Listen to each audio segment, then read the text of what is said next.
তুই তোর লগে আর কে ছিল? আমরা লোক 19 জন ছিলাম। আরগুলা কে কোন দিকে গেছে বলতে পারি না।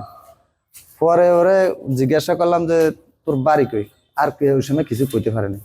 কথাগুলো বলেই জ্ঞান হারান তরুণ জেলে মোর্শেদ। 5 দিন সাগরে ভেসে থাকার পর মৃত্যুর মুখ থেকে ফিরে এসেছেন তিনি। বর্তমানে তিনি কলাপাড়া উপজেলা স্বাস্থ্য কমপ্লেক্সে চিকিৎসাধীন। বুধবার সকালে পায়রা বন্দর থেকে প্রায় 20 কিলোমিটার দূরে ভাসমান অবস্থায় মোর্শেদকে প্রথম দেখতে পান এফবি সাজেদা ট্রলারের মাঝি সোভান। পরে তাকে এফবি বায়েজিদ ট্রলারে তুলে আনা হয়। ট্রলারের মাঝি আকবর হোসেন বলেন, মঙ্গলবার সকালে মাছ ধরতে গিয়ে বৈরী আবহাওয়া শুরু হলে ফেরার পথে সাজেদা ট্রলারের মাধ্যমে ওই অসুস্থ জেলেকে উদ্ধার করা হয়। আমরা নাম জিজ্ঞাসা করছি, জিজ্ঞাসা করার পর সে বলছে যে আমার নাম মহাসিন। তার বোর্ডে বলে 19 জন লোক ছিল, সবই হারাই গেছে, উনি একাই আর কি। জালটা নিয়ে উঠতে আওয়াজ ধরছি, দেলোয়ার গাছের বোর্ডে পাইছি। ওরে পাওয়ার পরে মোরা আওয়াজ ধরছি, আর মোরকে বলাইছে পর মোরা গেছি অবধারে দাঁড়িয়ে যাইয়া হাইবার কি খবর, কি অবস্থা? কয়েক আমরা একটা মাল লোক পাইছি, কোনো বাঁশ বোস কিছু ধরা না, খালি দেহি বাসে আর ওড়ে।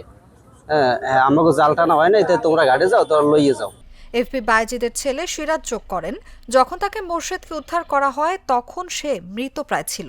আমরা জাল টানছি ঘাটের দিকে আসার পথে, মানে আমার ডাক দিছে। ওরা মানুষটা যে সময় তোলে ওই সময় আমার ডাক দিছে মতন আমরা ফাঁসে গেছি মতন মানুষটা উড়ে আমাকে জাল এখনো অনেকগুলো ফানি, আমরা যাইতে লেট হইব, লোকটা তোমরা নিয়ে যাও। লোকটারে নিলে অথচ যত তারা দ্রুতভাবে কিনারে নিতে পারে ততই চিকিৎসা দিলে অথচ লোকটা বাঁচতে পারে। দুপুরে কুয়াকাটা বিশ্বচ্চার হাসপাতালে চিকিৎসক ডক্টর সুপ্রি দাস জানান, অজ্ঞান অবস্থায় তাকে আনা হয়েছিল। প্রাথমিক চিকিৎসার পর উন্নত চিকিৎসার জন্য কলাপাড়া উপজেলা স্বাস্থ্য কমপ্লেক্সে পাঠানো হয়। আমাদের এখানে ট্রলার ডুবিতে 12 জন হয়েছে। কলাপাড়া উপজেলা স্বাস্থ্য কমপ্লেক্সে আমাদের সিস্টার এবং নার্স অক্লান্ত পরিশ্রম করতেছে। আমাদের এখানে যে ওষুধপত্র আছে তা দিয়ে আমরা প্রাথমিকভাবে চিকিৎসা করতেছি। আশা করি সবাই সুস্থ হয়ে বাড়ি ফিরতে পারবে, সবাই এখন ভালো আছে। কুয়াকাটা নৌপুলিশ ফাঁড়ির উপপরিদর্শক মনিরুজ্জামান বলেন, উদ্ধারের পরপরই মোর্শেদকে হাসপাতালে পাঠানো হয়। এখন তিনি চিকিৎসাধীন। এফবি বাইজিদ বোটে নিয়ে আসার পর তার সাথে কথা বলার চেষ্টা করি। সে শুধুমাত্র তার নাম মোর্শেদ বলিয়া প্রকাশ করে। পরবর্তীতে দ্রুত তাকে চিকিৎসার জন্য তুলাতলি বিশ্বজ্জা হাসপাতালে নিয়ে আসে।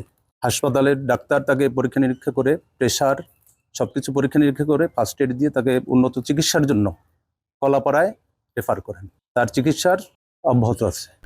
বঙ্গোপসাগরের প্রচণ্ড ঢেউ গিলে খেয়েছে আরও 19 জন সঙ্গীকে।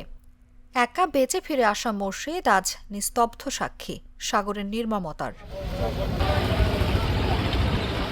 News desk, Jago news.